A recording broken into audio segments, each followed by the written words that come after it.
I'm Ed Smith. I'm the founder of AutoAccident.com. You know, it's a hell of a time to be in an accident. If you're in an accident, you need to know what to do, you need to know who to call, and mostly, you need to be safe. Our goal is always to get you the highest possible settlement or verdict we can.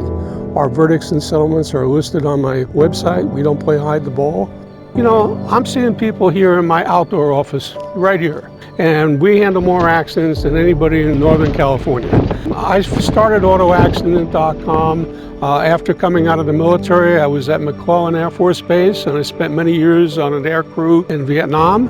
And afterwards, I decided to start a practice where I could treat people the way I wanted to be treated where I come from. I come from the streets of New York.